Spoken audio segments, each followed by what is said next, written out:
दोस्तों, देश में 7 चरण के चुनाव हो चुके हैं और अब 4 जून 2024 को वोटों की गिनती की जाएगी। और इसी के साथ इस चुनाव में मैदान में उतरे कैंडिडेट की जीत और हार के नतीजे घोषित किए जाएंगे। आपने सुना होगा कि वोटों की गिनती राउंड में की जाती है, जिसे चक्र या चरण भी कहा जाता है। और उन्हें मिलने वाले वोटों के बारे में तो जान लेते हैं, लेकिन वो ये नहीं जानते कि वोटों की गिनती कैसे की जाती है और इलेक्शन कमीशन राउंड कैसे तय करता है। आज के इस वीडियो में आपको वोटों की गिनती से जुड़ी कुछ ऐसी बातों के बारे में पता चलेगा जो आज से पहले आप कभी नहीं जानते होंगे। तो वीडियो को एंड तक पूरा देखें और वीडियो को लाइक और शेयर जरूर कर दें। दोस्तों, दुनिया के सबसे बड़े लोकतंत्र भारत में किसी भी चुनाव के लिए मतदान और मतगणना की तारीखों को इलेक्शन कमीशन ऑफ इंडिया तय करता है। और इलेक्शन कमीशन की वेबसाइट पर दी गई जानकारी के अनुसार वोटिंग और वोटों की गिनती की प्रोसेस को संसदीय क्षेत्र के रिटर्निंग ऑफिसर की निगरानी में पूरा कराया जाता है और रिटर्निंग ऑफिसर ही मतगणना केंद्रों की घोषणा करते हैं और वोटों की संख्या के आधार पर मतगणना केंद्र आवंटित किए जाते हैं। लेकिन अब सवाल आता है कि रिटर्निंग ऑफिसर तैनात कैसे किए जाते हैं। तो मतदान और मतगणना की प्रोसेस को पूरा करने के लिए भारत का इलेक्शन कमीशन रिटर्निंग ऑफिसर को तैनात करता है। ये रिटर्निंग ऑफिसर सरकार का अधिकारी या स्थानीय प्राधिकार होता है और किसी भी रिटर्निंग ऑफिसर का नाम तय करने से पहले इलेक्शन कमीशन राज्य सरकार से कंसल्ट करता है और सरकार की सलाह पर इसकी नियुक्ति करता है। और किसी भी निर्वाचन क्षेत्र के सरकारी स्कूल या कॉलेज को रिटर्निंग ऑफिसर का मुख्यालय बनाया जाता है। इसके साथ ही रिटर्निंग ऑफिसर की मदद के लिए असिस्टेंट रिटर्निंग ऑफिसर भी अपॉइंट किए जाते हैं। और वोटों की गिनती के दौरान returning officer postal ballot paper की गिनती कराने के लिए जिम्मेदार होते हैं, और जबकि सहायक returning officer electronic voting machine यानी कि ईवीएम से वोटों की गिनती कराते हैं। आपको बता दें कि भारत में वोटों की गिनती काफी साफ सुथरी और सरल है। और किसी भी मतगणना केंद्र पर जब वोटों की गिनती की जाती है तो वहां पर मतगणना एजेंट भी तैनात किए जाते हैं और यही मतगणना एजेंट वोटों की गिनती के समय निगरानी करते हैं। इलेक्शन कमीशन को हर एक मतगणना वाले टेबल के लिए काउंटिंग ऑब्जर्वर, काउंटिंग असिस्टेंट और माइक्रो ऑब्जर्वर की जरूरत पड़ती है।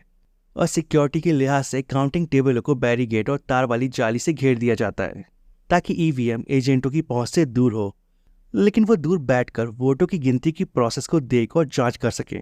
अब सवाल आता है कि वोटों की गिनती कैसे होती है। तो दोस्तों, वोटों की गिनती के लिए इलेक्शन कमीशन की ओर से काउंटिंग हॉल बनाने के इंतजाम किए जाते हैं। और लोकसभा इलेक्शन में वोटों की गिनती के लिए एक काउंटिंग हॉल में 14 टेबल लगाई जाती हैं। वहीं विधानसभा के चुनाव के लिए काउंटिंग हॉल में 60 टेबलों को लगाया जाता है और ये सभी टेबल एक दूसरे के आमने सामने होती है।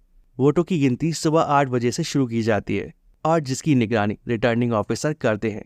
इलेक्शन कमीशन की ओर से दी गई जानकारी के अनुसार वोटों की गिनती के दौरान सबसे पहले पोस्टल बैलेट की गिनती की जाती है और इसकी प्रोसेस पूरी होने के आधे घंटे के बाद ईवीएम से वोटों की गिनती की जाती है।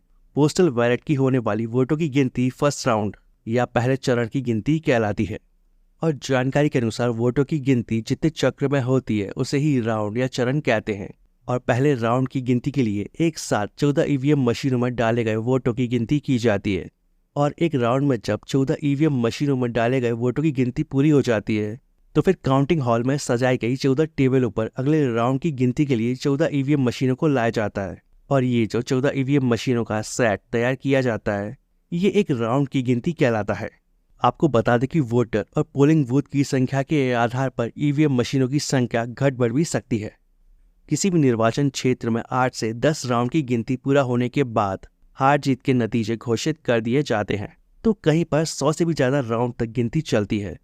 इलेक्शन कमीशन की ओर से दी गई जानकारी के अनुसार इलेक्ट्रॉनिक वोटिंग मशीन यानी कि ईवीएम से जब वोटों की गिनती की प्रोसेस पूरी हो जाती है तब वीवीपैट से मिलान की प्रोसेस शुरू की जाती है। वीवीपैट को voter verifiable paper audit trails भी कहा जाता है।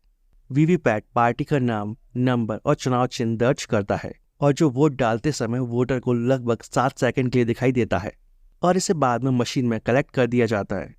और इसका इस्तेमाल ईवीएम के नतीजों की पुष्टि के लिए किया जा सकता है। तो दोस्तों, इस तरह से वोटों की गिनती की जो प्रोसेस है वो पूरी होती है। वैसे आप सभी इस बारे में क्या सोचते हैं? क्या भारत में इलेक्शन ईवीएम से होना चाहिए या फिर बैलेट पेपर से? अपनी राय कमेंट करके जरूर बताएं।